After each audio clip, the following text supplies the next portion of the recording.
नमस्कार किसान साथियों, स्वागत है आपका हमारी खेती हमारे पशु यूट्यूब चैनल पर।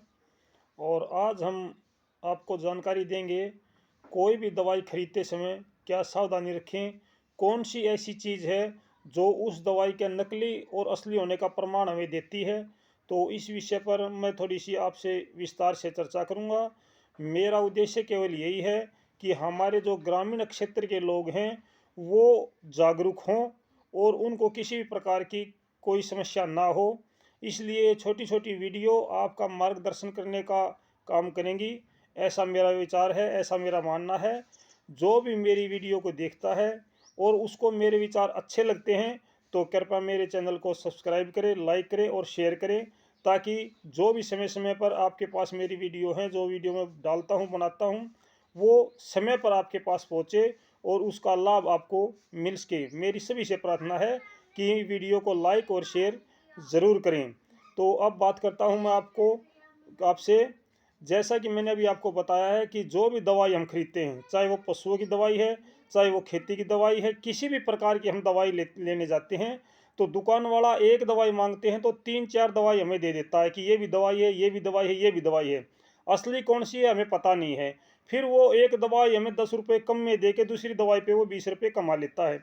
इससे हमें आर्थिक हानि तो होती है, साथ ही साथ अनाप शनाप जहर भी हमारे खेतों में डालने का काम हमें मजबूरी में करना पड़ता है। तो जो भी किसान भाई ये चैनल देख रहे हैं, मैं उनसे कहूँगा कि वो वीडियो के अंत तक बने रहें। और ऐसी कौन सी चीज़ होती है जो सबसे इम्पोर्टेंट होती है, मैं आपको इसके बारे में थोड़ी सी जानकारी ज़रूर देना चाहूँगा। जैसा कि सबसे पहले हम दुकान पर जाते हैं और हम दुकानदार से पूछते हैं कि भाई इस विषय पे कोई दवाई दें, तो दुकान वाले की मर्जी होती है कि वो हमें कोई भी दवाई दे। उसमें 3 दवाई दे, 2 दे, 5 दे, उसकी मर्जी होती है। उनमें से 1 या 2 दवाई तो हमारे काम की होती हैं, बाकी दवाइयाँ हमारे काम की नहीं होती हैं। और फिर वो पैसे भी ज़्यादा ले लेता हमसे। तो सबसे पहली बात ये है कि जो भी दवाई हम दुकान से खरीदते हैं, उस दवाई का नाम लेकर के हम दुकानदार से कहें कि आपके पास में ये दवाई है। अगर वो कहता है हाँ है, तो आप वो दवाई लें। अगर आप उनसे अपनी बीमारी बताएंगे तो वो ज़्यादा दवाई देगा ही देगा। दूसरी बात, अगर हम दुकान वाले से कहेंगे कि हमें ये दवाई चाहिए, तो वो समझ जाएगा कि कहीं ना कहीं इसको पता है दवाई के बारे में, बीमारी के बारे में।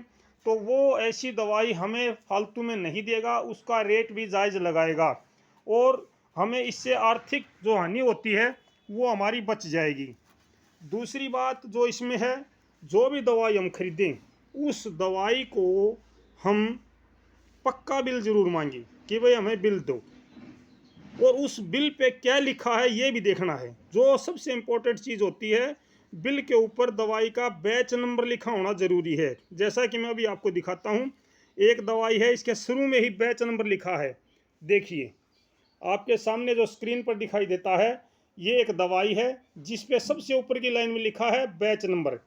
अगर ये बैच नंबर नहीं है दवाई पर, या आपके बिल में ये बैच नंबर नहीं डाला गया है, तो वो बिल आपका मान्य नहीं है।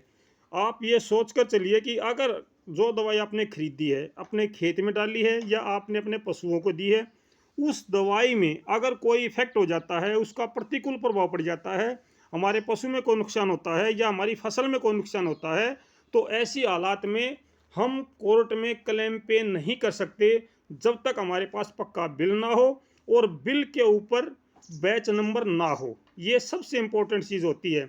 अगर आप कोई भी दवाई लेते हो तो सबसे पहले उस डिब्बे को उठाकर देखिए कि भाई इस डिब्बे के ऊपर, इस दवाई के ऊपर क्या बैच नंबर अंकित है। बैच नंबर साफ साफ दिखाई देना चाहिए कि हाँ भाई। कई बार ऐसा होता है कि कुछ अक्षर दिखाई देते हैं, धुंधले दिखाई देते हैं, कुछ अक्षर मिटे हुए होते हैं। तो ऐसी अवस्था में वो दवाई से आप मना कर सकते हैं कि भाई हमें दूसरा डिब्बा दो, ये डिब्बा हमें नहीं चाहिए। अगर आपको कोई भी नुकसान होता है तो कंज्यूमर कोर्ट के तहत आप अपना पक्ष कोर्ट में रख सकते हैं और आपकी सुनवाई होगी। अगर आपके बिल में पक्का बिल आपके पास नहीं है और आप कोर्ट में नहीं जा सकते। अगर पक्का बिल है और बिल पे बैच नंबर नहीं है तो भी आप कोर्ट में नहीं जा सकते। मेरा मतलब है कि आप दवाई खरीदते समय बैच नंबर का ध्यान विशेष रखें। दूसरी बात है कि उसकी डेट एक्सपायर हो चुकी है या नहीं हो चुकी, इसको भी एक बार देख लें। तो मेरी आपसे भी किसान भाइयों से प्रार्थना है कि आप आगे से कोई भी दवाई, चाहे वो आपकी खेत की है, पशुओं की है, किसी प्रकार की दवाई लेते हैं तो इन चीज़ों का विशेष ध्यान रखेंगे। धन्यवाद, शुक्रिया।